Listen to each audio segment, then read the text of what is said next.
Donc nous remercions le modérateur, notre frère Abdourahmane, Muslim Gharib. C'est comme ça pour l'introduction par rapport à ce thème. Et également, nous remercions les frères de la Fédération islamique des élèves étudiants de Thiès. Bon, c'est formation, je pense, hein? Formation islamique, ce n'est plus fédération. Les choses ont un peu évolué, hein? Mais je pense que c'est pour la bonne cause. Et nous vous remercions également de nous avoir fait l'honneur de nous associer à cette activité. Je pense que lors des activités de la sorte, notamment des séminaires de formation, il est intéressant peut-être d'aborder ces genres de thèmes. Déjà, le thème, le titre qui a été choisi, je pense que ça a été bien réfléchi. Parce que quand on dit « Quand l'âme souffre en silence », entre une sensibilisation et la prévention du suicide, je pense que c'est un thème qui est intéressant. Parce que vous n'êtes pas sans savoir qu'actuellement, voilà, vous entendez beaucoup parler de ce phénomène, surtout dans notre pays. Et des fois, on a l'impression peut-être que les gens n'en parlent pas par peur d'être jugés ou bien des fois même c'est juste par méconnaissance, c'est-à-dire ils ont du mal à cerner ce sujet. Alors que ça ne doit pas être un tabou. Parce que quand il y a un phénomène... Le casque. Ok. Je prends ça. C'est comment, là? C'est bon? Oui. Parce que quand il y a un phénomène dans la société, mieux vaut en parler que de le négliger, n'est-ce pas? Maintenant, quand on va parler de ce phénomène, notamment le suicide, merci. Nil. Bon, d'accord.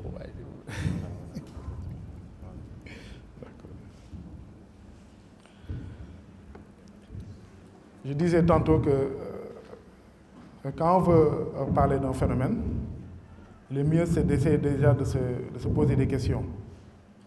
Déjà le suicide, des fois, c'est un thème, même le mot en parler, ça va être compliqué.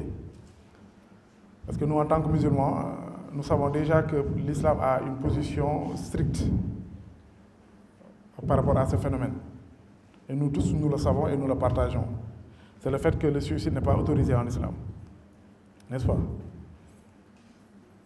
C'est comme plusieurs interdits qui ne sont pas autorisés dans l'islam. L'islam n'a pas uniquement interdit le suicide, il a interdit beaucoup de choses, mais que les gens font. Et ces gens-là, on en compte. Je dois attendre. Ah, ok. Pour moi, vous allez mettre un verset qui parle un peu de la souffrance de l'âme. Donc pour dire que les interdits aussi dans l'islam, c'est des interdits que les musulmans font. Mais quand il y a un phénomène de société, il est important que nous prenions la peine d'en parler. Quand on parle de la souffrance de l'âme, nous sommes conscients que quand une personne veut se donner la mort, ou bien quand une personne, en termes clairs, veut se suicider, nous tous, nous allons nous dire que forcément, il y a quelque chose qui lui fait mal. Donc, directement, la première chose que les gens vont se dire, pourquoi il l'a fait? Est-ce qu'il n'y avait pas une autre solution? N'est-ce pas? Et aussi, on va s'interpeller pour dire, qu'est-ce qui lui fait autant mal pour ne plus vivre, pour ne plus vouloir vivre? N'est-ce pas? Et quand on interpelle la question de la sorte, facilement, il sera plus facile de résoudre l'équation que de le poser en une équation, c'est-à-dire affronter directement la victime. Des fois, ce n'est même pas un suicide, des fois, c'est des tentatives de suicide. Ce n'est même pas un suicide, c'est des tentatives de suicide.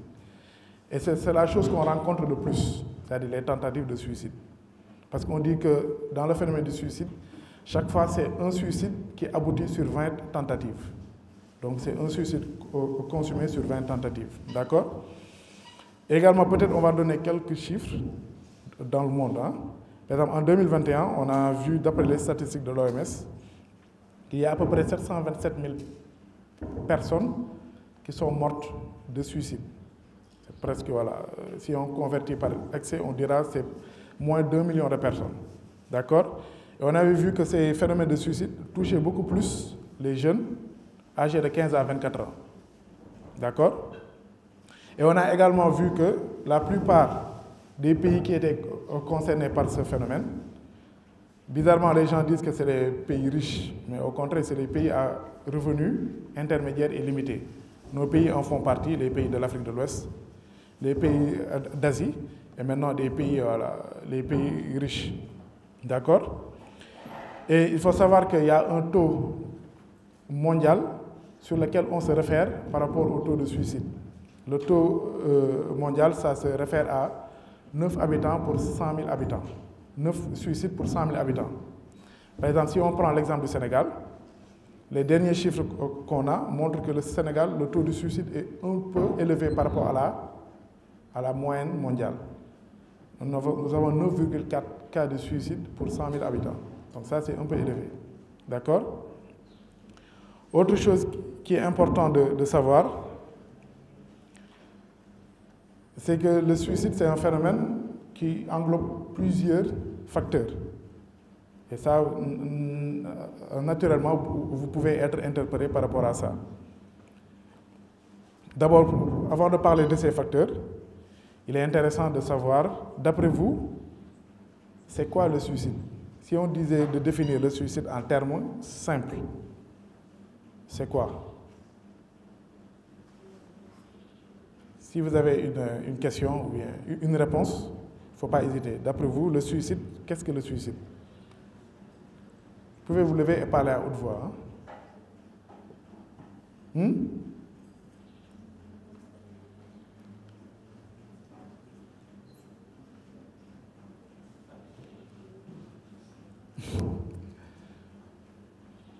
On va attendre le micro. Hein?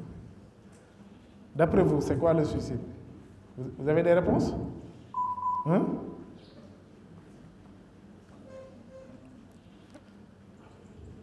Vous n'avez pas de réponse? Vous pouvez le dire en Wolof aussi, hein? Oui?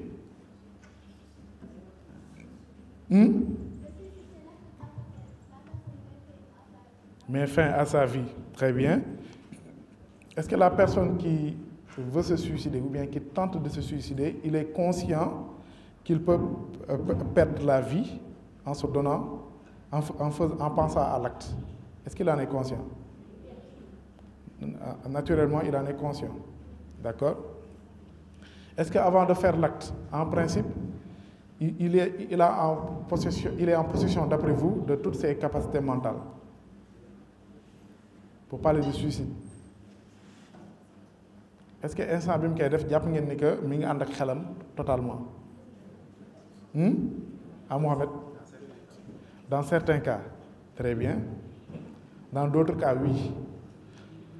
Par exemple, nous voyons qu'il y a certains suicides qui sont liés à des maladies mentales. D'accord? Vous entendez parler de la schizophrénie, des troubles bipolaires, c'est des maladies mentales. Et durant les phases actives de ces maladies mentales, la personne peut être amenée à vouloir se donner la mort, pas en étant en pleine capacité de ses facultés mentales, mais c'est suite aux conséquences de sa maladie mentale.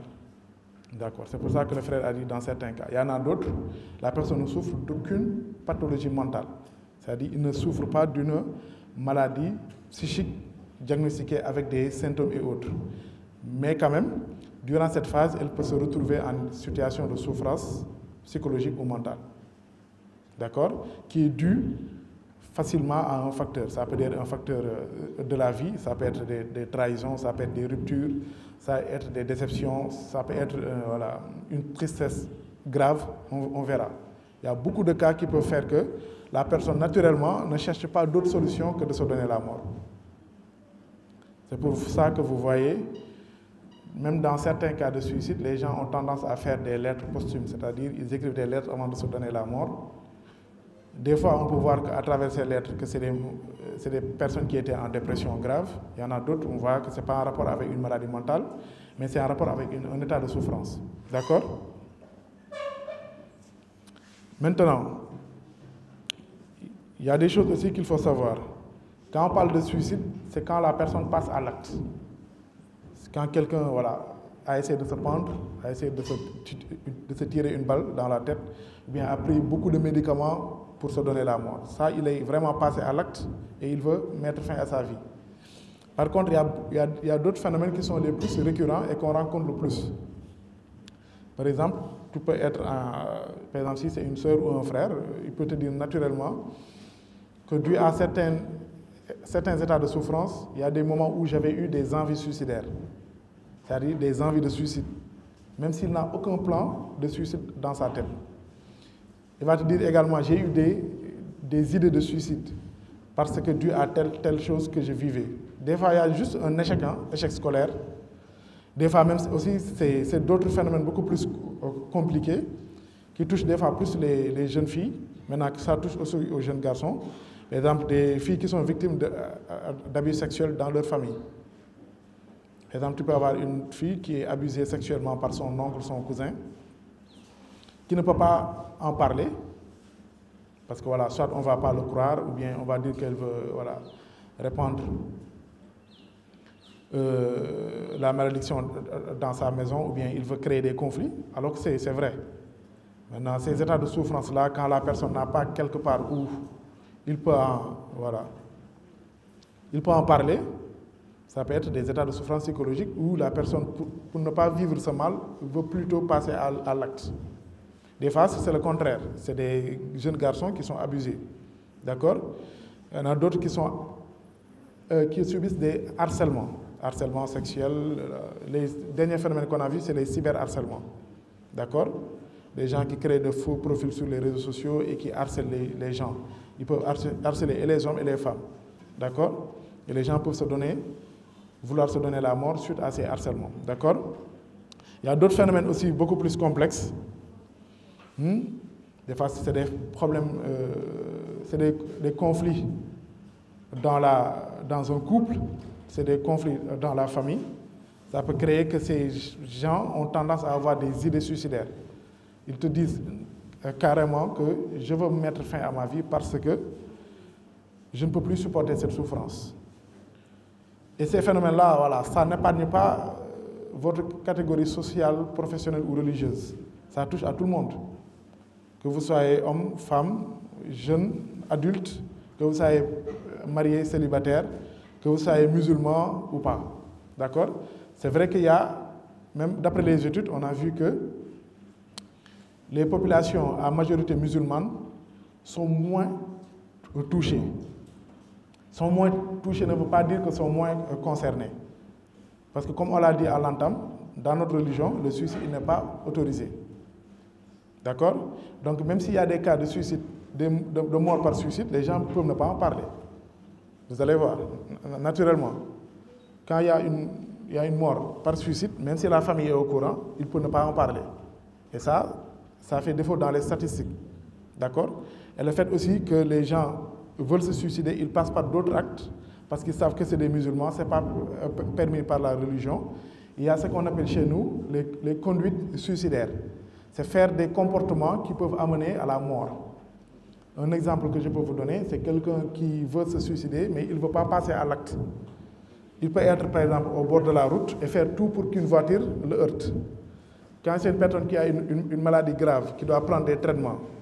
pour ne pas que cette maladie, par exemple, achève sa vie, il peut tout faire pour ne plus prendre ses médicaments pour arriver à la mort. Ça, c'est des conduites suicidaires. Ça aussi, c'est des actes qui font qu'on n'a pas les bons chiffres par rapport au suicide. Et le fait que ça soit un tabou, les gens ne veulent pas en parler parce qu'ils en ont peur. D'accord? Alors qu'il y a une constante, c'est-à-dire, il y a des choses qui sont état presque tout le monde le partage. Moi, koo xam ne dafa am genre xalaat yu mel noonu boo nekkee jullit naturellement fi ñu lay delloo mooy lan dañ naan première chose bi ñu lay wax mooy lan par exemple boo nekkee jullit nga am genre xalaat yu mel noonu lan lañ lay njëkk digal comme ndénkaane mooy lan hein vous n'avez pas de réponse mooy muñ. Vous êtes d'accord avec Mohamed wala yéen boo leen amoon benn mbokk bu amoon xalaat yooyu da ngeen toog di ko seetaan rek loolu nga koy wax danaa ko nga muñ bu la laajee lan laay muñ loo koy tontu ndogalu yàlla très bien bu la waxee ni que mënatuma muñ nag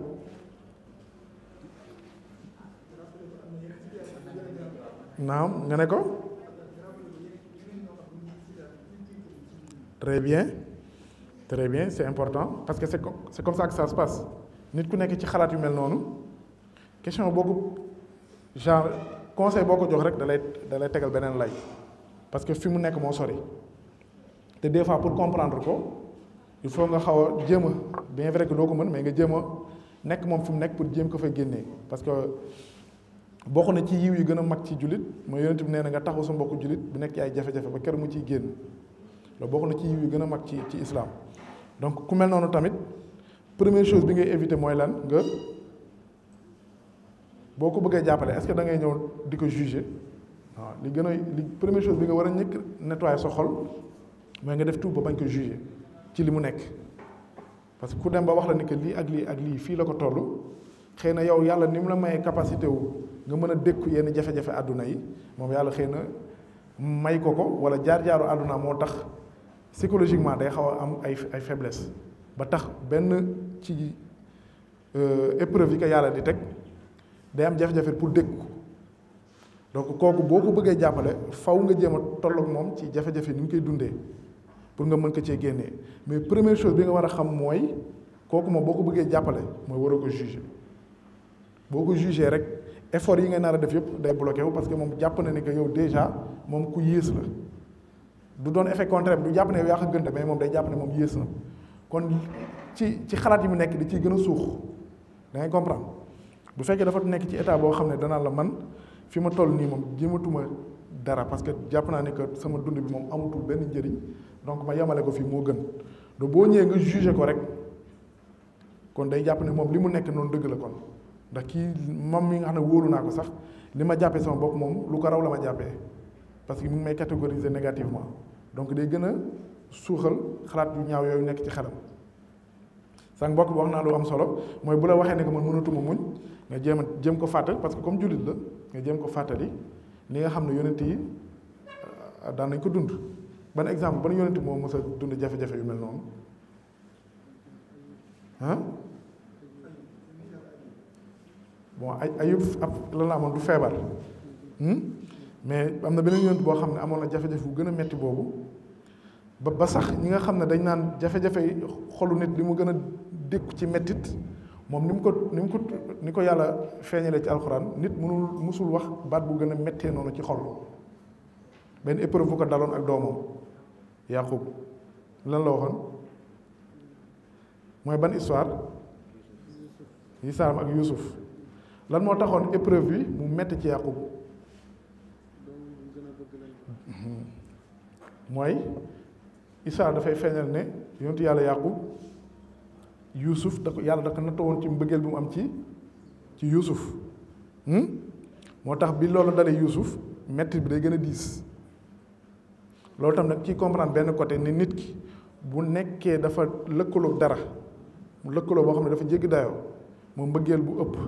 par exemple nit mu nga bëgg sa yaay ba mu jéggi dayoo wala sa frère wala sa jabar wala sa jëkkër d'accord loolu boo ko ñàkkee kon metti bi day tar day gën a tar par rapport ak koo xam ne xëy na eggul foofu nga egg donc épreuve boobu lu tax mu gënoon metti ci Yaqub mooy yàlla da ko natt woon ni que doomam boobu ñëpp war nañ ni que moom la gën a bëgg moo tax même mot bi mu utilisé qul innama ashku ba'si wa xuzni ila Allah mooy c'est-à-dire chagrin boobu mu doon dund nekkul sax tristesse mais chagrin la c'est-à-dire xolam moo doon métti c'est le fait que mu xam ne te bon bien vrai que nee na wa a'lamu min allahi ma la taf'alun mooy xam naa ci yàlla maa laa ta'lamun plutôt xam naa ci yàlla xëy na loo xam ne xamoo leen ko bon foofu ñu bëri nee nañ amoon na yaqin ni que Yuusuf mi ngi dund mais amoon na yaqin ni que tamit Yuusuf nekkul ci jàmm moo tax mettit boobu mu taroon ci moom ba doom yi di ko tool ba doom yi sax dem ba di ko ci tooñ donte mi ngi woon ci ay jafe-jafe d'accord deuxième chose tamit mooy li ñu war a xam mooy yàlla tamit wax nañu ñun ñëpp daf ñuy natt mooy lan fan la ko wax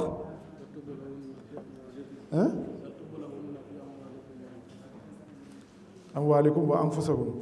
ak lan ah yutraku wa hum laa yuftanun ak fan encore surtout en rapport ak exemple bi ñu jógee nii dégguma wala nabluwannakum naam c'est-à-dire di nga am 2 ou 3 références yoo xam ne yëpp da lay wax ni que yàlla du la bàyyi ci kaw suuf te du la naru laa teg natt du fekkee da ngaa sóobu ci yoonam fii bu la nee wala nabluwannakum bi sharri wal xayr c'est-à-dire bànneex ak naqar mën na nekk fitna mën na nekk épreuve parce que nit ñi dañoo jàpp ni que yàlla bu la bëggee nattu da lay teg du metti déedéet mën na la teg bànneex fekk nattu lay doon ci yow am déet parce que alal day nekk nattu ci yow ba tax na boo ko ñàkkee si ngay gën a sentir nattu bi la ci yàlla tegoon dangay gis koo xam ne benn nit bu am alal bu bëri bés bu ko ñàkkee fitna bi day daanu ci kaw mën na fa jaaree jéem a weddi yàlla wala mu mel ni ku saalit di wax ay wax yu jégg dayoo c'est parce que comme li daloon Yaqub ci doomam bi itam kii daxaa dal ci alalam souffrance itam noonu lay demee ci nit ki di nga gis koo xam ne mu nga am sa mbokk wala sa frère fi mu teg jàng wala fi mu teg tekki wala fi mu teg alalu àdduna tax na lenn lool lu mel noonu bu ci amee jeexital rek wala bu ci amee lu mu ci ñàkk rek faw mu am jafe-jafe ci xolam ak ci xelam noonu lay demee parce que c'est le même principe xëy na bu ñu nekkee ci domaine religieux da ngay gën a am ay blocage mais ne bu dee ci mbiru àdduna da ngay fonne noonu am naa ci droit fekk ñaari principe yëpp la c'est la même chose d'accord mais ci kaw loolu est-ce que yàlla tam daf ñoo bàyyee suñu bopp ba tax boo amee jafe-jafe wala nga am naqaru xol wala nga am natt bu la yàlla teg est-ce que daf lay bàyyee noonu est-ce que yàlla ubbil na la buntu yaakaar wala ubbil na la buntu boo xam ne mën nga cay sukkandiku pour mën a génn ci jafe-jafe yooyu est-ce que am na amul am naa gis naa ku ne nii de loolu ci ban référence la nekk boobu mooy aaya universel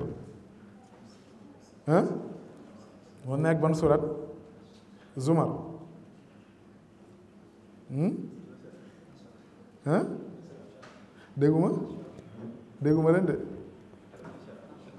dégguma leen de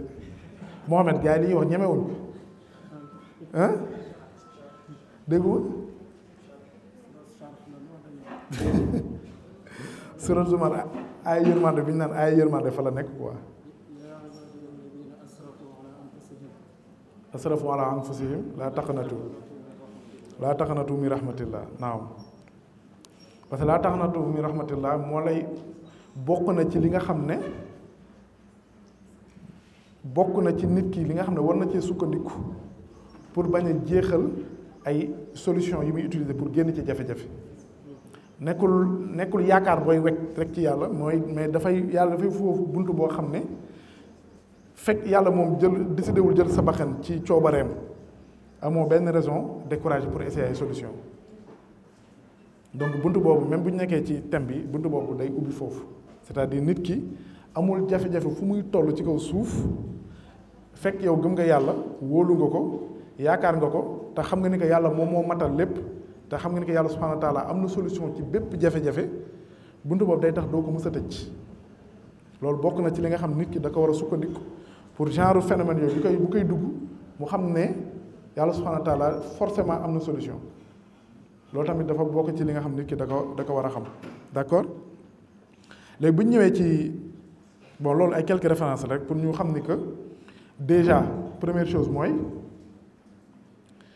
yow boo amee xalaat yu mel noonu nekkul da ngaa faible nekkul da ngaa nekk nit ku bon parce que gis nañ li daloon yonent yàlla Yaqub alayhi salaam c'est-à-dire mettit bi am na fu mu tolloon ba mu wax yu diis ci mettitu xol ndax li ko yàlla nattoo ci doomam d'accord da nga xam ni que tamit yow bu fekkee da ngaa am yaqin ci borom bi te mu leer la ni que moom mooy tegaate ay natt moom ci boppam wax na la ci kaw alxuraan ni que natt moom dinaa la ko teg moo xam ci lu neex lay nekk wala ci lu métti dinaa la ko teg donc yow tam boo nekkee jullit nga gëm yàlla subhanahu wa taala xam nga ni que natt du am ci kaw suuf lu dul ci coobare borom bi la am loolu dafa baax nit ki di ko bàyyi xel ba looy dund rek boo sentir ne yow yaa ngi ci li ñu naan au fond c'est-à-dire nga toog yow kese nga wéet ngay xalaat yu ay li ñuy tuddee des idées noires des idées pessimistes des idées négatives des idées suicidaires amul lenn loo xam ne yaa ngi koy xalaat mu nekk xalaat bu rafet wala xalaat bu la jëmalee kanam xamal ne que loolu ngay xalaat loolu épreuve la bu jógee ci borom subhanahu wa taala da nga xam ne lii ab nattu la jullit bi avantage boobu mu am moo tax xëy na tax ñu naan bon à part les chiffres bokkoon na ci li nga xam ne ay barrière de protection la pour bañ a egg ci yooyu mais nit ki bu am na jullit ki am na fu muy toll barrière yooyu ci boppam da koy jékki ba tax na moom xalaat yooyu da ciy gën a xuus c'est-à-dire xalaatu idée wu noir yooyu am boobaa sa dimension même jullit da nga koy teg fee parce que xalaat yu ñaaw yi mi ngi commencé di la dugg te li am ba am mooy ñun ñëpp xam nañ ni que suicide mooy jéem a xaru wala jéem a yamale sa dund ñun ñëpp xam nañ ni que du benn solution c'est-à-dire bu fekkee dañoo toog fekk ñi nga ànd ak suñu xel ñi ngi toog di xalaat ku wét dina xam ne que suicide musul nekk solution musul régler benn problème loolu naturellement dañuy xam ne que suicide réglé wul benn problème su fekkee da ngaa yaakaar ni peut-être bu ma ko defee dina yamale samay jafe-jafe yi ma am li la koy wan mooy est-ce que bàyyi ngeen xel ci kaw suuf par exemple ñi nga xam ne dañoo mës a marqué àdduna bi génn àdduna ngeen xool ñan ñoo ci mës a marqué àdduna bi ci parce que dañoo génnee par suicide par xaru presque benn tur du ñëw sa xel mais ñi nga xam ne yàlla tegoon na la ay natt ñu koy dékku di ko dékku di jëflante ak natt yooyu ba yàlla jëlee leen fi ci coobareem ñooñ def nañ lu rëy mais ni àdduna dina leen bàyyi xel mais boo xalaatee ci histoire c'est rare nga dégg koo xam ne donte ab guerrier loon ba ñëpp bàyyi ko xel mais jour bi mu xaroo ba génn àdduna ñu ci bëri dootuñu ko fàttaliku lu ci ëpp noonu la demee te am na sax de mais dafay raar wala nit ñi duñ ci bàyyi xel loolu xëy na ci xikma borom bi la mais ki nga xam ne moom dékku na jafe-jafe yooyu ba génn ci moo xam dafa gaañu wala moo xam ne mi ngi ko ni dund kooku day nekk référence donte sax du jullit de da nga gis koo xam ne tekki na ci àdduna ni ci mbir àdduna mu lay nettali ay jaar-jaaram di nga xam ne que ci jaar-jaar yi xëy na amoon na raison wu xaru comme ñi ko neneen defee ca bañ tollee ci jamono yooyu moom fam ci tollee mais moom dafa nangoo dékku affaire yi xeex ak moom ba génn ci kooku bu lay nettali jaar-jaaram ngay gis ne que amoon na ay jafe-jafe yu mu jànkuwante woon mais yàlla def na ba mu génn si wa illaa tamit la même chose ki nga xam ne dafa def la même chose mais mu dem tànn yoon bi ñu naan moo gën a yomb mooy yamala fi sa dund kooku boo xalee ci histoire c'est très rare nga bàyyi xel ni que kii am na ko marqué histoire mais fi mu mujjee mooy daa lépp ay fanam c'est très rare mu marqué la pour te dire juste que loolu du solution mais pour nga génne nit ki ci jafe-jafe yooyu li ma lay wax au début mooy la première chose mooy waroo ko juger deuxième chose mooy da nga koy jéem a comprendre troisième chose mooy da ngay jéem a nekk à sa place nekk à sa place nekkul mooy nga dund moom li muy dund parce que dafa am ay différence entre nga am sympathie envers nit ki nga am empathie envers nit ki wala nga am antipathie envers nit ki c'est-à-dire boo foofu li ñuy recommander mooy nga am empathie mooy nga jéem a tolloo moom fi mu toll jéem a comprendre moom lu muy dund mais pas nga dund ko d'accord sinon day nekk ñaari souffrance yoo xam ne dina jafe kenn ki génne ci moroomam beneen bi ëpp nag mooy sympathie boobu baaxul boobu moom da ngay mel ni da ngay remplacer waa ji ci jafe-jafe yi nga koy dund comme moom ni mu koy dundee loolu baaxul beneen bi tamit baaxul mooy antipathique c'est-à-dire kii li muy dund moom amoo ci benn yëg-yëg day mel ni ab benn nit ak benn xeer buy waxtaan loolu baaxul foofu li ñuy recommander mooy nga am empathie c'est-à-dire jéem a nekk à la place de la personne jéem a xam moom li muy dund est-ce que li ñu mën a comprendre la xam nga nit ki nga xam ne dafa par exemple dafa amoon ay waajuram ñu génn àdduna moo xam ci ay accident wala ci lu mu mënti doon wala mu amoon doom bi génn àdduna xëy na doom bi bëggul na ko lool moo xam ku jigéen mu dugg ci dépression di xalaat yu ñaaw amatul benn yëg-yëg ci àdduna bëggatul dara kooku boo ko bëggee comprendre foo nga am empathie ci moom c'est-à-dire nga xam ne que yow mii bu la yàlla nattoo woon nga nekk waajur bu góor wala bu jigéen yàlla nattoo la nga bëggoon doom nga dem ba am doom yàlla def doom boobu génn àdduna boo koy xalaat ci sa bopp di nga xam ne que lii metti na d'accord mais moom fi ko yàlla nattoo mooy bëggutul dara ci àdduna ba tax na moom bëgg na yamale foofu dundam kon kooku boo ko bëggee jàppale foo nga jéem a comprendre moom li muy dund est-ce que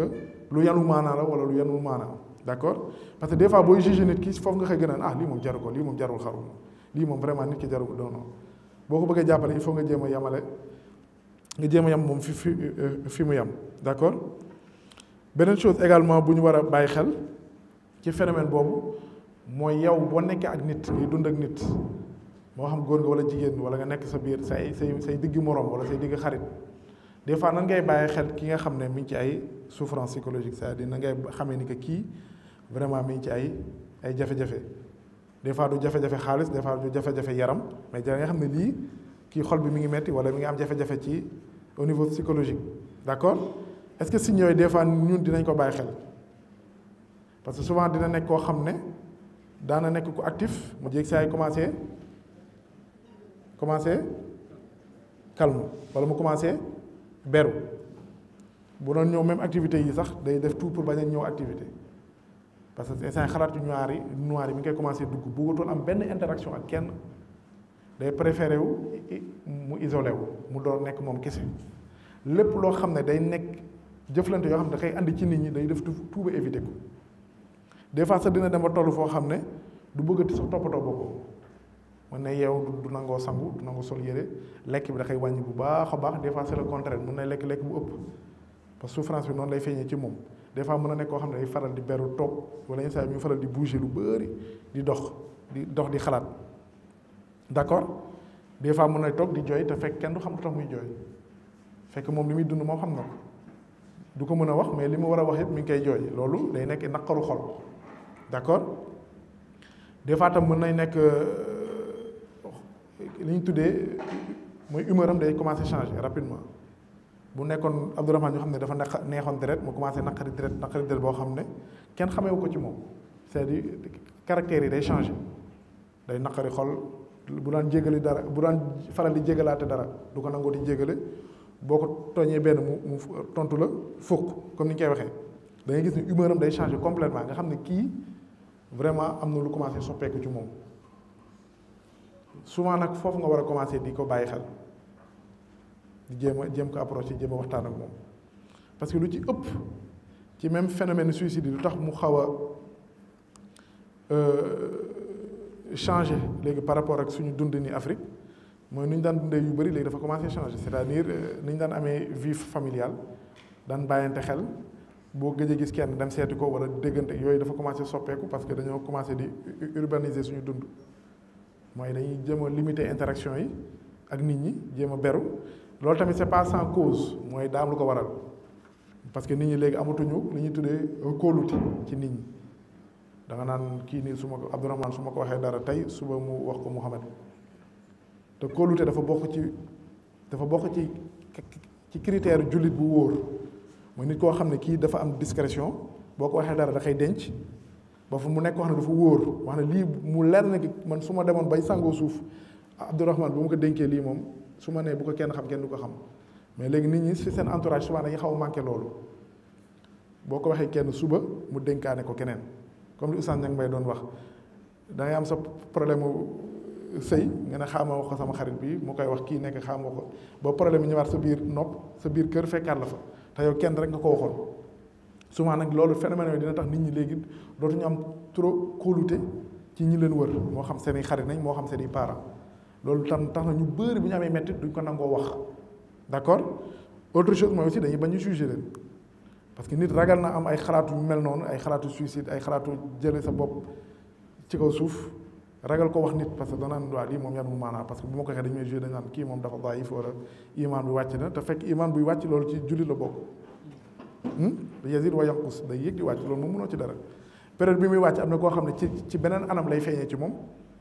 mën nay sàggane ay nawaafilam wala muy sàggee yeneen mbir yoo xam ne ñun daxaa digle am na koo xam ne ci ay xalaat la koy dikkal n'est-ce pas parce que nit ñu xamee ni que xol organe la xam nañ ni que par exemple sa foie organe la mais xel tamit moom beneen organe la boo xam ne yàlla da kaa def pour nit ñi di jëflante ak ñeneen loolu nag des fois day feebar loolu foo ñu xam parce que maladie mentale yi ñun souvent noonu lañ koy expliquer xam ni que xel bi nga xam ne mooy tax nit ki li ñuy tuddee am 3 dimensions psychiques yi c'est-à-dire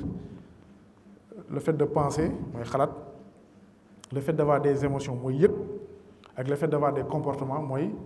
ni ngay jëflante ak ñeneen ñi moo xam ci sa bopp ak ñeneen ñi mooy 3 dimensions psychiques yooyu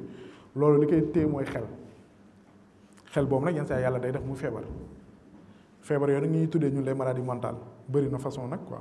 au moins am na ci ay 400 dans le monde d'accord donc loolu da ngay xam ne que loolu des fois day feebar te loolu nit ki wala jullit bi foo mu xam ko te boo jëlee des fois yenn références yi ci Quran wala ci sunna di nga xam ni que en réalité mettitu xol yi nit ñi daan Yonent bi sallallahu alayhi wasallam daan ñu même di ci def sax ay ñaan wala yeneen yi nga xam ne yàlla subhanahu wa ta'ala moom lay nettali ci Quran di nga xam ne que loolu ay mettitu li ñuy tuddee les maladies de l'âme mooy bi nga xam ne ruux ki mi ngi souffrir souvent nag buy souffrir day feeñ ci xelu nit ki parce que bi ñu jëlee histoire yonent yàlla Yaqub moom bon dañuy wax ni que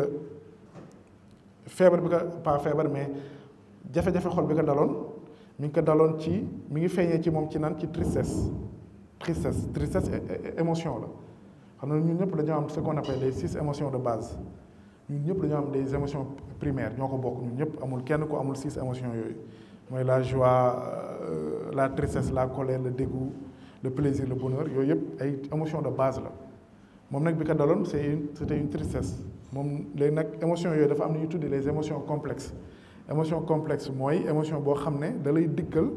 ci kaw circonstance u àdduna par exemple moom bosom dafa demoon ba egg ci chagrin moom itam mu ne qul innama ashku baqsi c'est-à-dire mettitam boobu du tristesse dañ koy waxee mais chagrin c'est-à-dire dafa am émotion complexe bu métti mooy méttitu xol boo xam ne yóbbu na ko ci tristesse bu ñu tuddee tristesse bu jéggi dayoo bu sévère donc bu la yàlla nattoo ci benn mbir émotion primaire bi day changer dem ci émotion complexe des fois mooy expliquer nit ki par exemple nga def examen nga échoué naturellement mën nga triste mais tristesse boobu bu demee ba jéggi dayoo mën na la yóbbu ci beneen émotion bu métti nga commencé am des colères exagérées sa nekk nag nit ñi changé parce que loolu bu doon tristesse rek loolu c'est normal ñun ñëpp ñoo ko bokk kenn tam mën na def lu métti nga am une colère Abdourahmane mën na ma tooñ ma mer la colère là elle est normale mais su ma demee ba jéppi ko am déggu loolu émotion bi dafay jéggi dayoo dañuy tuddee les émotions complexes mais nit ki nag émotionnellement il faut nga comprendre ni que li muy dund bi mu juddoo ba fi mu toll par exemple Mohamed âge bi mu am mën na am ay émotions yu complexes yoo xam ne xëy na li mu dund bi mu nekkee xale ba léegi moom moo ko waral xëy na bi mu nekkee xale mës nañ ko harceler wala mës nañ ko par exemple nga nekk xale nga nekk ku pata ñu lay li ñu tuddee body shaming c'est-à-dire di la juger si ni nga mel noonu physiquement loolu di créer ci ay émotions yu négatives nga dem ba màggaaleeg loolu ba koo gis koo xam ne mën na la xoolee benn bët sax nga fa ne da lay juger ci loolu day créer ay émotions complexes yow d'accord donc ñun ñëpp daanaka noonu lañ yàlla bindee ba suñuy màgg dañuy màggee ak loolu donc loolu foog nga comprendre que yow mi sa bopp balaa ngay comprendre keneen d'accord ñu tuddee intelligence émotionnelle d'accord c'est clair est-ce qu'il y a des questions am na ay questions parce que il faut ñuy avancer noonu quoi y a pas de questions d'accord man je vais vous poser des questions donc la question mooy d'après li expliqué nii ci suicide est-ce que nit yéen pour yéen yanu na maanaa mu am benn gàllankoor bu ko dal moo xam lu pour yow lu yanu maanaa la wala lu yanu maanaa mu ñëw di am xalaat yu mel noonu est-ce que yéen pour yéen loolu yoon la wala ma reformuler question bi d'accord dama ne est-ce que fi ngeen d'après li ñu jotee expliquer est-ce que nit léegi mën na ñëw toog ak yéen am genre xalaat yooyu wax la ko yow nga accepter ko loolu d'accord Abdourahmane des fois du yomb des fois sax doo ko mën a nangu de bu dee nit ak nit rek c'est pas évident nga accepter parce que ñi ngi koy wax nii parce que ñu ngi ci thème bi mais des fois c'est pas évident nga accepter ko mais li lay permettre nga accepter ko mooy nga comprendre y a une différence entre nga accepter benn mbir ak nga comprendre mbir d'accord xam nga nit ku boo amee benn xarit boo xam ne par exemple moom ahlu kitaab la kooku mën nga comprendre ni que ahlu kitaab mais xam ne doo ko accepter parce que yow en tant que jullit da nga naan islam mooy diine bi yàlla reconnaître mais mën nga comprendre lu tax mu nekk ahlu kitaab parce que bi mu juddoo ci ay parents ahlu kitaab la juddoo mu màggale ñu yaaraale kook loolu donc naturellement da nga koy comprendre bien vrai que doo ko accepter bon doo ko accepter mooy yow partagé woo loolu parce que yow li nga gëm mooy yàlla subhanahu wa taala nee na inna diina inda allahi islam, mais mën nga comprendre li mu nekk comprendre. C'est la même chose ak nit ki bu nekkee ci ay jafe-jafe da nga naan lii mën naa ko comprendre mais xëy na du ma ko accepter mais du ma ko wan si samay jëflante ak moom te noonu nga ko mën a jàppalee en réalité. nit ki li mu nekk mën nga ko comprendre mais bu ko accepter bu fekkee lu bon la, parce que même ki lay xalaat loo di kii toog nan la man dama bëgg yamale sama dund fii boo ko laajoon réellement est-ce que boo amoon solution bu gën di nga ko def danaa la waaw, bu wéetee ak moom dina xam naa waaw lii moo gën. su ma amee solution boo xam ne dina ma téye ci kaw suuf te ma moytu egg ci lii moo ma gënal fuuf. c'est-à-dire nit ki kon da nga koy comprendre ci acte yooyu mu nekk mais forcément doo ko accepter. d'accord. beneen exemple mooy par exemple mën nga am sa sœur mu dund jafe-jafe yu mel noonu ay abus sexuels wala ay harcèlement fi muy liggéeyee wala fi muy jàngee fu mënti doon loolu nekk source de souffrance ci xolam ba tax muy am genre xalaat yu mel noonu parce que dafay gis ne amul benn solution kooku di nga ko comprendre ci li muy dund. léegi fi jafe-jafe ji mu nekk mooy est-ce que léegi di nga am nit koo xam ne bon c'est pas grave est-ce que nag may dégg yéen a may dégg yéen ak si ginnaaw yaa ngi may dégg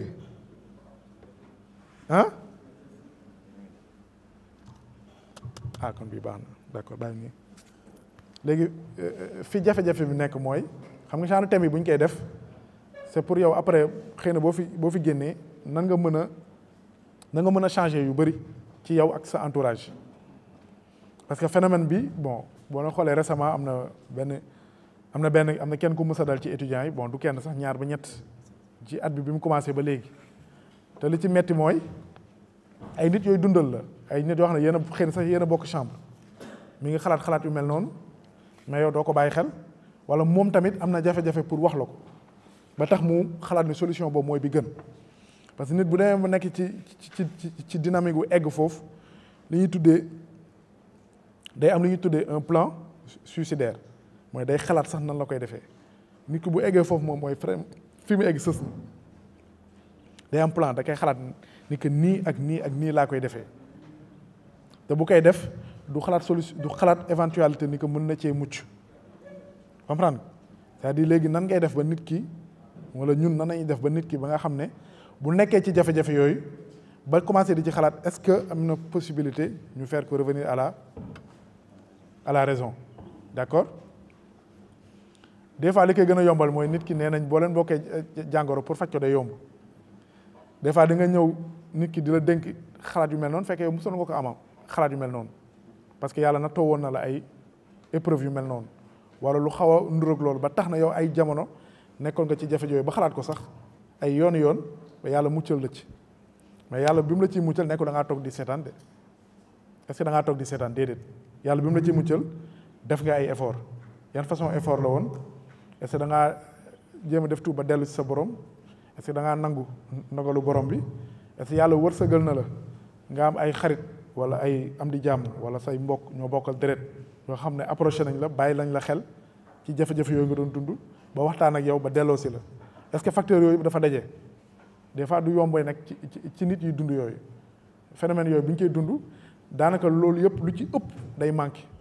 bu dul lépp lu ci ëpp day manqué nit ki dina dund mu am xarit mais du ko wóolooti mu am des fois sax yaayam wala papam mais du ko nangoo wax parce que foofu ragal ak kersa ak jugement mi ngi ciy dugg même ñuy faj feebaru santé mentale itam ñun xam nañ ni que Sénégal bëriwuñu psychologue et psychiatre yi bëriwuñ du tout parce que bu ñu leen di former ñoom li ci ëpp mooy li ñu njëkk a wax sànq rek kooku nekkul koo xam da lay juger amul temps bi sax kooku li mu am temps mooy xool jafe-jafe yi ngay dund nan ngay def ba génn ci mais fii nit ñi li ci ëpp li ñuy ragal mooy ki leen juger ak ku xawi seen sutura te ñun ñëpp xam nañ ni que yéen saa salaam daf ñuy jàngal mooy julli dafa war a am sutura donte même ci ay bàkkaar sax yéen saa salaam dafa jàngal nit ki da nga koy jàppal ay lay boo amee ay jafe-jafe da nga koy jàppal ay lay ba mu mat sax am na bon xadis bu daayif la ñuy wax am déet ba mu mat 70 ngant balaa nga koy jàppal loolu c'est-à-dire nit ki il faut nga xool sa bopp ci jafe-jafe yi nit ki di dund balaa yow nga koy jéem a juger loolu dafa am solo même sa mbokku jullit boo xam ne ay jaamu yàlla am dafa wàññeeku ci li nga daan seetlu boo ko bëggee jàppale doo ko ñëw di ko juger lan moo tax imaanam wàcc lan nga tax nga jàpp ne lii ngeen daan partage lu ci bëri defatu ko foo nga jàppal ko ay ngànt boo ko bëggee génnee ci loolu mais bu dee première action bi ngeen am ak moom wala première interaction rek da nga kaa juger comme si yow yaa ko gën loolu jafe-jafe la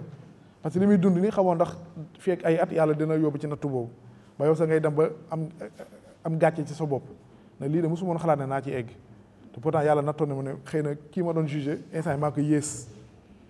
d'accord donc ci ay jàngale yoon sa da ngay gis ne ci comportement nit ki yu bëri bu ñu ko jëfandikoowee dina tax nit ñi dootuñu ragal parce que da ngay xam ne que kii nii sama mbokk jullit bu wóor la du ma juger du xawi sama sutura lu xamee ci man ab ayib dina def tuuba nëbb ko fu mu fekkee fu ñu yàq sama der dina ma protéger yooyu yëpp bu ko nit ñi amoon kóolute boobu dina tax nit ñi bu ñu dund xalaat yu mel noonu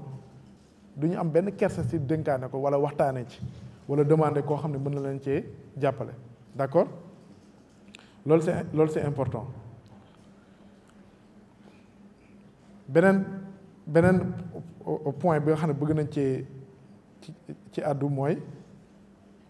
bu ñu bëggee wax ci suicide aussi lan mooy li nga xam ne jàpp nañ ni que bu ñu ko defee phénomène yooyu mën na wàññeeku c'est-à-dire yenn solution nañ jàpp ni que buñ ci waxtaanee wala buñ ci partagé mën na wàññeeku d'accord bu ñu génne nag ci li nga xam ne dafa nekk ci domaine feebaru xel loolu moom foog ngeen comprendre feebaru xel moom feebaru xel la tudd ndax feebaru xel dafa bëri ay façon comme li ma wax sànq mën na ëpp na ay 400 maladies mentales am na ci yoo xam ne moom da lay tàqali ak sa sago ak sa xel complètement waaye da lay tàqali ak sa xel ak sa sago complètement li ngay def doo ci xam dara li ngay def doo ci yëg dara complètement ñuy tuddee chez nous les psychoses mooy nit koo xam ne dafa tàqali ko ak xelam complètement parce que ba yàlla sax def na ne même ci islam ki nga xam ne dafa tàqali ko ak xelam ay jaamu yàllam kenn dootu ko ci topp période bi mu tàqali ko ak xelam complètement amul lenn lu ñu koy toppam ci jaamu yàlla ba keroog xelam di ñëwaat pour te dire que niveau bi mën a egg ci nit mais am na feebaru xel yoo xam ne tamit du la tàqali ak sa xel mais sa xel day am jafe-jafe nekkul koo xam ne dafa am dépression rek wala dafa am yenn suñu tuddee ñun les maladies névrotiques wala am na yeneen type de maladies ñu tuddee les maladies de la personnalité yooyu bu la dalee sa xel doo tàqalikoo ak sa xel mais da ngay am jafe-jafe ci sa xel mais doo tàqalikoo ak moom c'est-à-dire di nga am capacité toujours de discernement bu ñu la waxee nga dox ci tali bi am nga risque oto tël la di nga xam ne loolu lu yanu maanaa la mais ki nga xam ne dafa am ay psychose wala dafa am feebaru xel boo xam ne dafa ko tàqali ak xelam moom loolu mën na ko bañ a jàppee lu anormal wala mu jógee ñu ne ko boo jógee 5e étage tëb sa bakkan mën na cee rot amul benn danger moom mën na ko bañ a jàppee benn danger parce que boo dafa tàqali ko ak xelam ba pare tàqali ko ak sagoom cadre yu mel noonu moom loolu lu dul ñu faj ko du ko muccal mooy cadre psychose yi bon mu ngeen cee gis ay malades yu bëri yoo xam ne ñi ngi ci kër yi ñi ngi ci mbedd yi feebar yooyu moo leen dal d'accord mais am na ci yeneen yoo xam ne yuy tuddee c'est des états de souffrance psychologique et des états de souffrance psychique c'est-à-dire nit ki moom ci boppam moo yëg ay metti ci xolam ak ci xelam moom moo koy yëg dina la par exemple man jafe-jafe bi mu am mooy damay gaaw mer bu mu ëpp te bu may mer bi day jéggi dayoo d'accord li ñuy tuddee des colères impulsives c'est-à-dire moom xam na ni que bu ñu ko tooñee benn pour mu tontu fukk daf ko yomb lool te loolu nit ku mu dal dina xam ne que lii ay jafe-jafe la yoo xam ne dafa nekk ci man d'accord am na koo xam ne tam dafa am problème mu yëg-yëg c'est-à-dire mën na am sax dëj ci biir këram muy ni mu ko waree yëg day sentir ni que lii c'est pas normal c'est-à-dire day am problème mu yëg souffrance nit ki loolu problème la ci moom te loolu c'est dangereux des fois nag c'est exagéré c'est-à-dire action yi ni mu koy affecté tam dafa ëpp li ñuy tuddee dañuy hypersensible bu mu ëpp bu dëj amee ci kër ñëpp xam nañ ni que kii dëj bi moom la gën a sonal te même bu dul dëj bi bépp action boo xam ne day andi jeexital tristesse ci nit ci moom day jéggi dayoo d'accord des fois aussi même ci contentement tam c'est la même chose boo amee activité boo xam ne day content loo nit ci moom bosam day jéggi dayoo ba nga xam ne dañuy dem ba naan kii day dem ba ñàkk kersa ci boppam day ñàkk worma ci boppam c'est-à-dire dafay am ay difficultés émotionnelles pour réguler ses émotions d'accord des fois mën na nekk ci tristesse mën na nekk ci joie mën na nekk ci colère te bu mu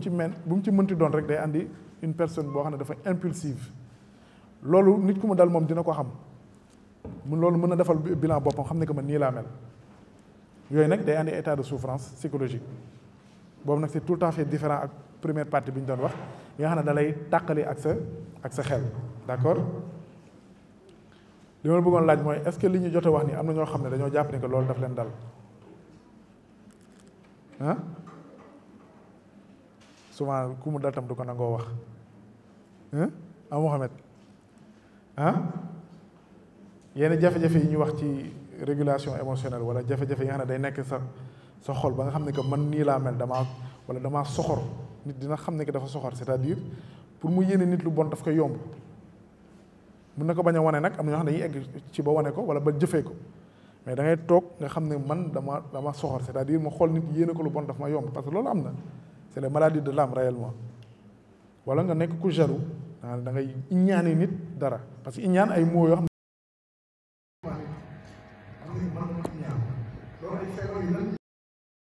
feebaru ruux la d'accord mais ruux la d'accord mais fi muy feeñee ci nit mooy comme li ñu waxee soit c'est dans ses pensées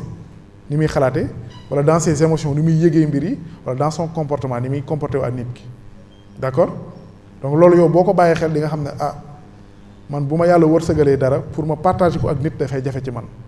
yàlla dama sentir ne man pour ma partager alal bi ma moom daf maa jafe te loolu xam nga ni que loolu yàlla dala ci natt wala nga gis kenn yàlla defal ko tawféex ci dara moo xam dafay tekki wala muy avancer sa xol da ciy bon loolu am na loolu am la loolu mooy tax sax yenn phénomènes yi ngeen di dégg nit dem bay liggéey keneen ki pour bañ voilà di dem ba dugg ci ay shirk pour liggéey mbokk jullitam parce que justement rek kii dafa avancé te ma loolu mënu ma ko supporter yooyu nag mooy feeñ ci biir kër yi ay liggéeyante entre frères et sœurs entre wujju ak entre ay wujju wala entre ay frères loolu day am parce que loolu xol bi mooy metti parce que yomb naa wax ni parce que da ngay jàpp ne man xëy na daluma mooy moo xool kenn muy avancé ci àddunaam man sama xol di ci metti wala may gis ni que kii mi nga am jafe-jafe àdduna man sama xol di ci kontaan loolu ay feebar yu nit ñi di dund la te loolu may expliquer lu tax nit ñi di daw ci ay liggéeyante wala voilà di dem ci ñi nga xam ne dañuy shirk juste pour satisfaire seen émotion bu bon boobu wala yeneen phénomène boobu sax du ma ci wax mooy des fois voilà nga nekk jigéen am wujju ngay wujjanteeg moom ba mu jaral la ngay dem voilà ci ay sëriñ pour rek sëy boobu sa jëkkër fas mu tas mais loolu yëpp da nga xam ne que feebaru xol la parce que bu doon xëy na c'est vrai que Yonent bi sallallahu alayhi wasallam ni mu ñu digal yëpp mënuñu ko mel mais caractère yi nga xam ne moom la définir jullit bu fekkee dañoo mbubboo woon jikko yooyu yu bëri yi nga xam ne daf ñuy sonal ci suñuy wàllum xol du ñu sonal d'accord deuxième chose bi mooy bu fekkee nit ki dem na ba par exemple bëgg a xaru bëgg a yamale dundam fii même boo ko laajee ngeen toog di waxtaan ci li mu lay expliquer li ñu naan da nga koy comprendre mais doo ko nangoo accepter mooy ak lu mënti doon yow da ngay xalaat ne kii li muy dund yëpp ay nattu rek lu ko yàlla teg la loolu moom c'est naturel li muy dund noonu donte metti na ba mën naa ko comprendre mais mënul weesu nattu bu ko yàlla teg defe naa na non yàlla teguma nattu bi nit kii moo ma ko teg parce que kii nii moo ma defal lii mais yow ci sa aqida ak sa tawxiid yow da ngay nangu ni que lépp lu am ci kaw suuf ci coobare borom bi la amee donte nattu bi yàlla bi mu koy jaarale da ko jaarale ci jëkkëram wala ci frère am moom nag loolu lay gis jamono yooyu mais lu mu mënti doon da nga koy delloo ci nattu bi moom yàlla moo la ko teg léegi nag bu fekkee ne ngay waxtaan ak moom ci nattu boobu moom mën na bañ a gis loolu mais yow loolu la ngay gis boo ko bëggee génnee da nga naan lii moom mënul weesu nattu bu la yàlla teg mënul weesu nattu bi la yàlla teg léegi li nga war a comprendre mooy niveau boobu ngay toll ak moom même donte xam nga ni kii tawxiidam set na wecc am na aqida bu mucc ayib mais période yooyu muy toll loolu dafay wàcc parce que bu ñu naan imaan buy wàcc nekkul non ay ibadaatam mooy wàcc déedéet même niveau bi mu toll ci borom subhaanahu wa taala yu bëri day wàcc boo tax loolu tax sax xalaat yooyu mën day di dugg bon après dañ naan da ngay def ay askar yooyu yëpp ci solution yi la mais boo nekkee ci phase jàppale ko moom faw nga def effort yu bëri ci yow looloo xaw metti nag ci suñu jamono yi mooy effort boobu ngay def pour comprendre nit ki ba duñ ne lu mu def da nga koy accepter déedéet mais lu mu def da nga naan dama koy jéem a comprendre jafe-jafe boobu nag moom moo nekk ci nit ki parce que li ñu naan nit ki balaa nga koy faj faw nga jéem a wér yow it ci feebar boobu c'est-à-dire est-ce que man su ma nekkoon ci une situation bi nii lay réagir amoo ci benn certitude parce que dalu la amoo ci benn certitude parce que dalu la mais yow fi nga toll da nga naan non lii moom mënumaa dal moom mënumaa dive boo xam ne waxtu julli dina jot may jéem a xalaat naan non li may dund daa metti du ma julli parce que amatuma yaakaar ci borom bi wala li ma teg nii non non yow fi nga toll moom doo ko mës a xalaat am déet d'accord ngeen ci loolu Abdourahmane yow fekk affaire yaa ngi normal rek da nga naan non lii moom mënuma kaa xalaat luy mënut a nekk mais mënoo comprendre fekk mbir mi dalu la wala dalul koo xam ne dalaa jege ba nga gis ko mu leer xam ne kii amul lenn lu xaran mën na expliquer lu tax du ma ni imaana mais xol bi feebar ba egg ci niveau bi mais il faut ñu xam ne que nattu moo mel noonu nattu bu la yàlla di teg nattu bu la gën a metti da lay teg ci li nga xam ne moom nga gën a fonk wala moom nga gën a bëgg bu leen doon natt ci loo xam ne amoo ci benn yëg-yëg pour nga jéggi nattu boobu day yomb loo xam ne amul leen loo xam ne moom bëgg nga ko par exemple koo xam ne moom bëggul alal wala yàlla def na ci xolam mooy alalu àdduna sonalu ko kooku bu nattu alalu àdduna ñëwee du ko sonal loolu c'est loolu logique la quoi am na koo xam ne par exemple li ngay waxee mi ngi mel ni portable rek kooku mu am portable ak mu amul portable la yemale kooku bu portable am daanoon toj yoonam newu si mais am na koo xam ne yeneen yàlla da ko nattoo dafa bëgg alalu àdduna dafa bëgg portable wala dafa bëgg yére wala dafa bëgg alal xaalis wala dafa bëgg ay bien kooku lenn lu mu ñàkk ci loolu da koy sonal wute ki nga xam ne yàlla subhanahu wa taala da kaa xéwale moom loolu du fitna ci moom d'accord donc yow mii tamit boo bëggee jàppale nit il faut nga xam ni que kii lii nii fitna la ci moom question yu bëri na de saa yi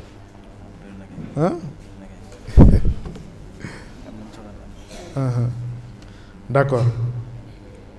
donc loolu li ñu doon wax ci tentative de solution yi mooy la première chose ni ngay def ba comprendre nit ki ba tax niveau bi mu nekk nga jàppale ko pour génnee ko ci jafe-jafe yooyu même ñi nga xam ne dañuy woote ci yoonu yàlla sax nee nañ am na benn qualité bi nga xam ne kii woote ci yàlla daf kaa wala ngànnaayoo mooy lan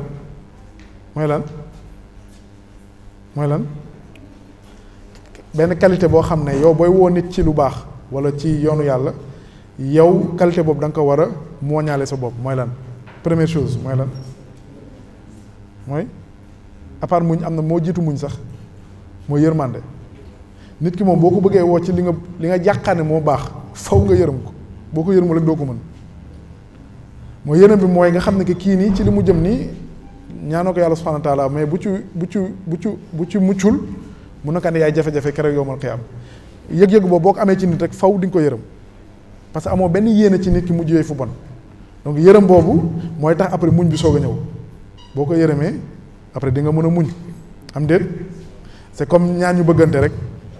boo bëggee muñ moom faw nga bëgg ba pare wala Mouhamed ama koo soxna Abdourahmane demeewul noonu même ci vie de couple boo bëggee moom di muñ mooy lor yi la sa jëkkër wala sa jabar di teg moom faw nga bëgg koo pare loolu loi boobu yàlla moo ko teg c'est-à-dire mawadda ak raxma moom noonu la faw mawadda bi dugg raxma bi soog a ñëw boo bëggul moom foofu doo mën a muñ c'est la même chose boo nit ki boo ko bëggee jàppale ci ay jafe-jafe muy dund faw nga yërëm ko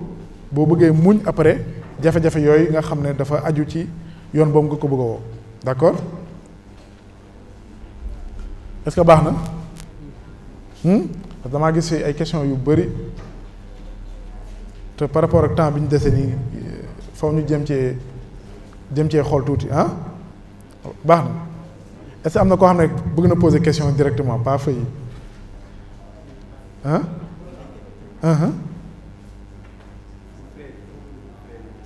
dégguma de pour frère yi question wu sœur yi kese la tey mu neex de Abdourahmane mu xool léegi yow jéem a la synthétiser moom mu xool question yi wala nga bëggoon waaw loolu day yomb de xool des fois question yi dañuy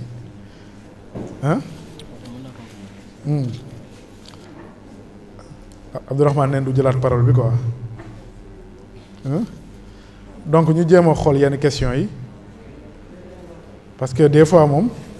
yenn question yi boo ko xoolee day mel ni beneen thème boo war a développer faw ñu nettoyer ko quoi parce que première question bi ñu ma posé rek xam naa beneen thème la comment guérir de la dépression et comment stopper les pensées négatives waaw lii jot nañ cee wax en partie comment guérir d'un traumatisme psychologique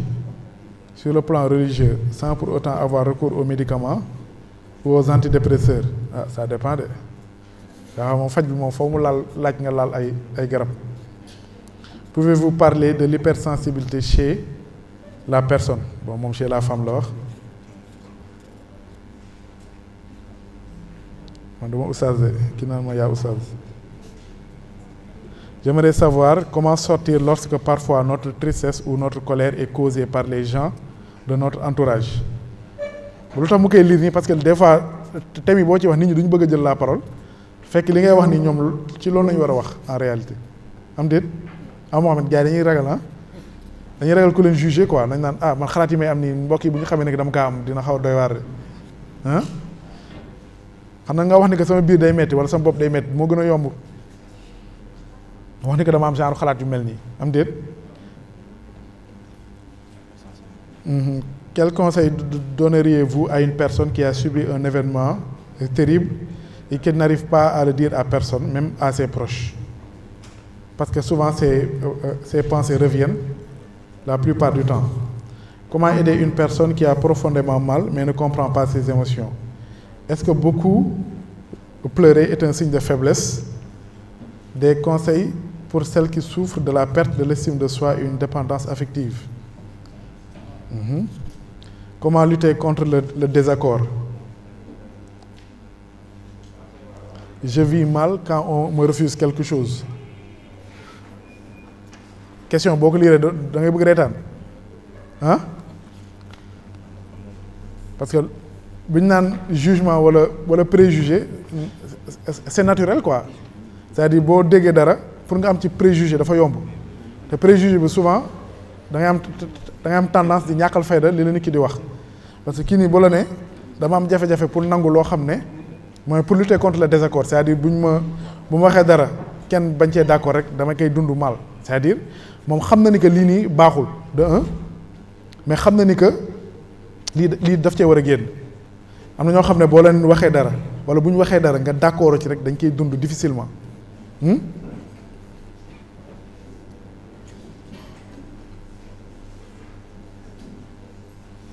damay dégg ñu ne boo xaroo boo demee ci sa bàmmeel da ngay dundaat mais dund gu metti lay doon loolu moo xamal dara loolu moom xam naa ne xaar oustaz bi ñëwee ñu tontu la mais ñun moom li ñu xam moom ñun ñëpp mooy islam moom nanguwul wala daganalu ko daf li ngay dund nag moom li ngay dund biir bàmmeel moom wallahu taala alam ñu ngi ñaan yàlla musul ci bëggalu bàmmeel loolu ci ëpp solo amul yeneen question Abdourahmane yow waxoo ba pare nga topp sa beñe bi rek d'accord donc dañuy jéem a xool benn quelques questions question frères yi frère nañ poser question directement donc li ngeen war a comprendre mooy question yi lu tax mu am solo am na ci 3 wala 4 yoo xam ne dina dugg directement ci thème bi par exemple kii la wax ni que comment guérir d'un traumatisme psychologique par exemple yéen lan ngeen mën a jàppee un traumatisme psychologique par exemple bu ndaw wala ngeen joxe exemple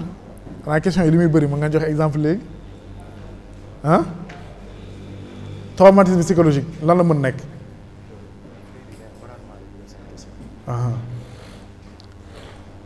lan nga mën dund loo xam ne andi na la traumatisme mais sa wàllum xel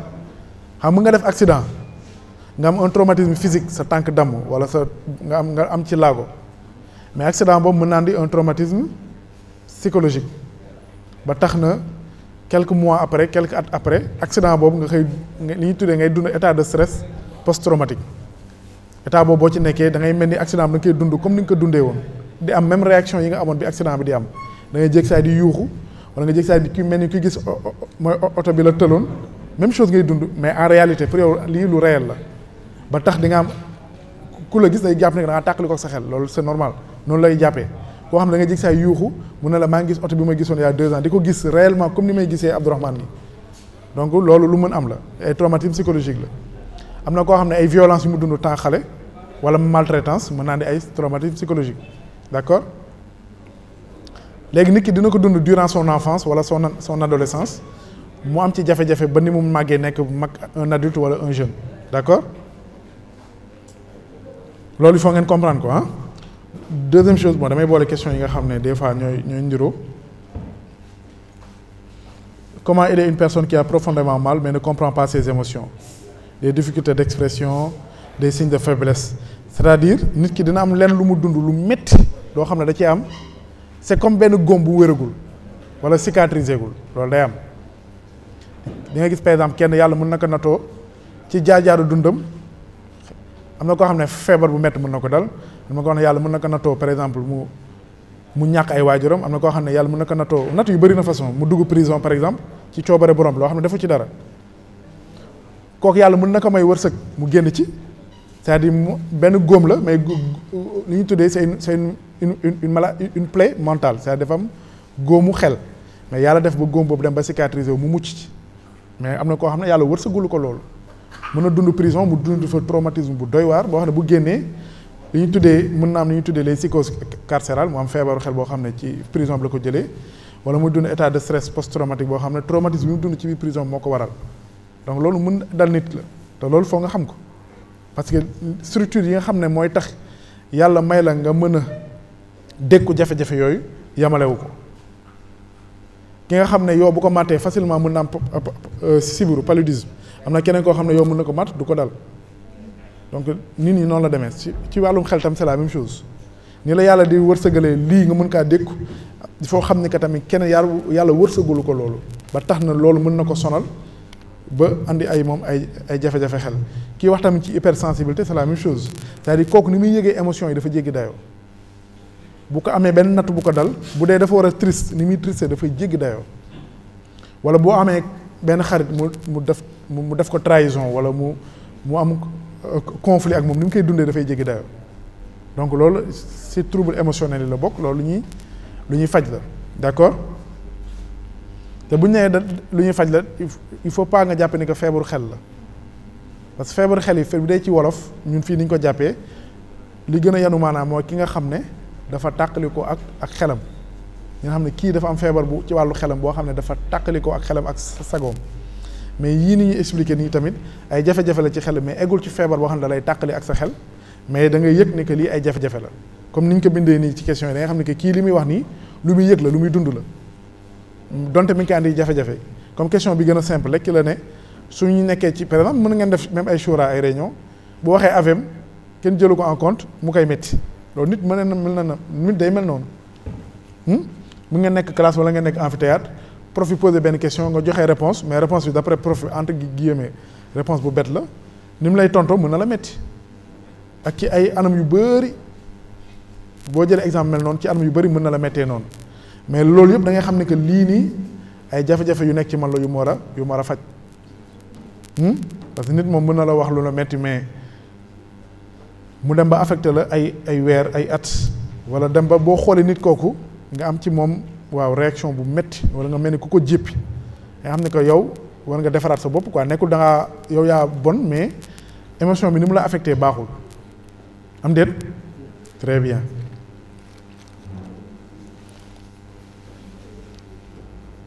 bon kenn ki am na question bu mu posé moom man du ma mën a xam dëgg-dëgg lan la bëgg a laaj parce que boo dundee un traumatisme sur le plan religieux bon il faut des fois nga expliquer réellement pour ñu xam lan nga bëgg a wax ah bëgguma avancer wu sans pour autant xam réellement ci fan ngay dem. Kii wax tamit comment guérir de la dépression réellement c'est une maladie mentale qui se traite nekkul maladie boo xam ne tam forcément dañ lay traiter par ay médicaments yu ñu tuddee antidépresseurs mais ça dépend ci niveau de dépression li gën mooy nga rapproché wu ci un spécialiste mu jéem la traiter traitement mën na bañ a nekk par des médicaments comme on l'a dit des fois ça nécessite da koy nécessiter d'accord.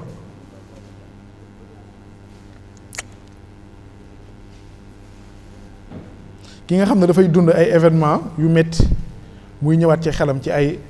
jamono yu ute mën na ko dal y a par exemple 5 ans mais y a 2 ans affaire bi ñëwaat sonal na ko ren bii tam mi ngi koy sonalaat xëy na déwén tam mën na ko sonal c'est parce que souvent day dund yeneen événements yoo xam ne da koy fàttali jafe-jafe yooyu mu dund wala même keneen mën na ko dund mu fàttali ko jafe-jafeem yooyu d'accord ba tax na ci période yooyu mën na nekk 1 mois 2 mois day nekk voilà day changer complètement humeur am day changer day am humeur bu triste day am humeur bu dépressive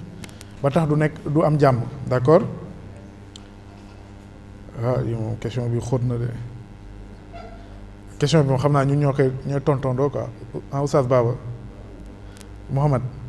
dégguma dama koy non xam naa dégguma dama lay tooñ dama ne question bi xam naa ñoo koy tontondoo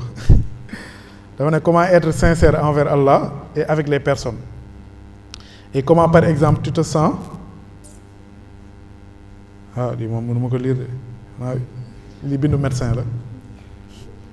c'est-à-dire tu ne fais pas ce qui est réellement Allah. Comment tu te sens par exemple être fausse envers toi-même, c'est-à-dire tu ne fais pas ce qui est réellement dans ton cœur, tu fais juste pour faire plaisir aux gens ou bien tu fais juste parce que tu dois le faire. C'est-à-dire ngay def loo xam ne yow sa xol àndu ci loolu moom islam daxaa rek la ba pare mooy lépp looy def moom da nga ko war a def te yàlla tax loolu moom dafa leer mais nag moom da la poser question bu claire mooy est-ce que léegi comment faire pour être sincère envers Allah et avec les gens c'est-à-dire nit ki bon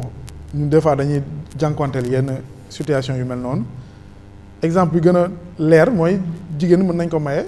mu nangu sëy boo xam ne moom d'accord si exemple la rek ba après yeneen jafe-jafe juddu ci li ñuy tuddee ay mariage arrangé wala mariage forcé wala mariage ni ñu koy tuddee mariage arrangé wala mariage forcé d'accord te loolu ñu xam nañ ne islam jàngale ko nit moom kenn du ko forcer ci loo xam ne bëgg ko surtout ci wàllu mariage loolu def naa ustaas yu bëri def nañ ci ay waxtaan yu ci bëroon nag du sax problème islam yooyu ay problème mu culture la par exemple nga nekk ci xeet boo xam ne ñoom dañuy dund loolu lijjantiwuñ ndax jullit nga am déet ñoom noonu la ñuy dundee c'est-à-dire di nga am toll foo xam ne sëy bi daanaka amoo ci baat bu bëri lu ci ëpp dañ lay maye fekk amoo ci avis d'accord